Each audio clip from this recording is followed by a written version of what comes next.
જય હિન્દ દોસ્તો, video skip ન કરતા, કેમ કે હું આગળ એ ટુ ઝેડ તમને વિડિયો બતાવવાનો છું. જેમ કે પ્લેન જ્યાંથી ચાલુ થયું એટલે કે ટેક ઓફ થયું ત્યાંથી લઈને પ્લેન ક્રેશ થયું ને ત્યાં સુધીના વિડિયો હું તમને બતાવીશ. અને આ પ્લેન ક્રેશમાં જેમ કે ભાઈ 300+ માણસો ત્યાં મૃત્યુ પામ્યા છે, બરોબર? 300+ માણસો જ્યાં મૃત્યુ પામ્યા છે અને તેમાંથી માત્ર ને માત્ર ગાઈસ એક જ માણસ ખાલી ત્યાં બચી ગયો છે, બરોબર?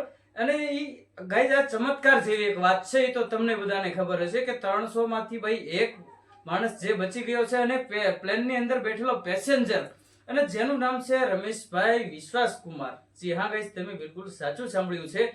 આ માણસે કેવા પુણ્ય કર્યા હશે, કેવા કર્મ કર્યા હશે, જે આ શું કહેવાય મોતના મુખમાંથી જે ભાઈ છે બચી ગયા છે. અને આપણે બધા આમ ચમત્કારી જેવું વસ્તુ છે, બધા લોકો ચોંકી ગયા છે કે ભાઈ આટલા બધા લોકોમાંથી આ એક માણસ કઈ રીતના બચ્યો છે. અને આ ભાઈ કઈક એ સમજાવે પણ છે, તેમને ઇન્ટરવ્યુ પણ આપ્યું છે કે ભાઈ હું કઈ રીતના બચ્યો છું અને કઈ રીતના શું કહેવાય પ્લાન જ્યારથી ચાલુ થયું ત્યાં ક્રેશ થયું ને ત્યાં સુધીની ભાઈ ઇન્ફોર્મેશન આપી છે. ये हादसा कैसे हुआ था, क्योंकि ये एक बड़ा चमत्कार है जिस तरीके से आप वहाँ से इकलौते ऐसे शख्स हैं जो जिंदा बचे.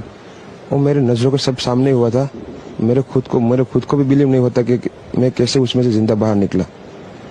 क्योंकि તો તમે આ વિડિયો જોયો હશે તો તે રમેશભાઈ વિશ્વાસ કુમાર જે છે એ જણાવે છે કે ભાઈ અને ઈ જે પ્લેનની એની સીટ નંબર જે છે 11A હતું, બરોબર? સીટનું નામ જે છે 11A હતું. તે દરવાજાની બાજુમાં સીટ હતી, બરોબર? તો એ ભાઈ જણાવે છે કે ભાઈ પ્લેન જ્યારથી ટેક ઓફ થયું ત્યારથી આમ એમને એવું અનુભવ થયું કે હવે પ્લેન જે છે એ હવામાં ઉડી ગયું છે, પછી એકદમ લગાતાર ચાલવા લાગ્યું છે. એટલે થોડીક જ સેકન્ડોમાં ગાઈસ, જી હા તમે બિલકુલ સાચું સાંભળ્યું છે, થોડીક જ સેકન્ડોમાં તેમને ખબર જ ન પડી.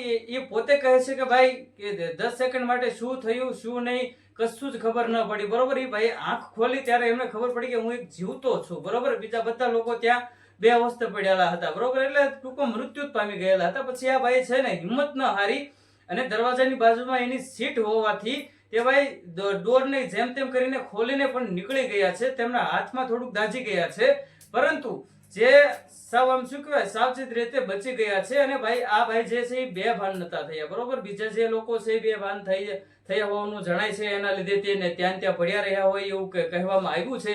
અને આ ભાઈ એકદમ સમય જોઈને કામ કરેલું છે, બરોબર? આ ભાઈ જે છે સમય જોઈને તેમને ડોર ખોલીને દરવાજો ખોલીને બહાર નીકળ્યા અને પોતે પગે ચાલીને બહાર દોડવા મળ્યા અને પછી એમ્બ્યુલન્સ દ્વારા હોસ્પિટલમાં લઈ જવાયા. અને ત્યાં તેમને અપ ટુ ડેટ ઇન્ફોર્મેશન આપી કે ભાઈ પ્લેન જ્યારે ટેક ઓફ થયું એટલે કે પ્લેન જ્યારે ચાલવાનું શરૂ થયું ત્યારે બધું રેડી હતું, પરંતુ ઘડી કામ ચાલ્યું એટલે બધા ભાઈઓને એમ થઈ ગયું કે નહીં હવે કશું વાંધો નહીં આવે. પરંતુ પછી તેમાં સિગ્નલ લાઇટો જે છે પ્લેનમાં ચાલુ થઈ ગઈ અને પછી ભાઈ કહે છે કે ભાઈ પ્લેનમાં વધારે પડતો અવાજ આવવા મળ્યો એટલે શું કહેવાય એમ રેસ આપ્યો હોય એવું લાગે છે. એવું બધું ભાઈ ઇન્ફોર્મેશન આપી છે, બરોબર? તમે જોઈ શકો છો.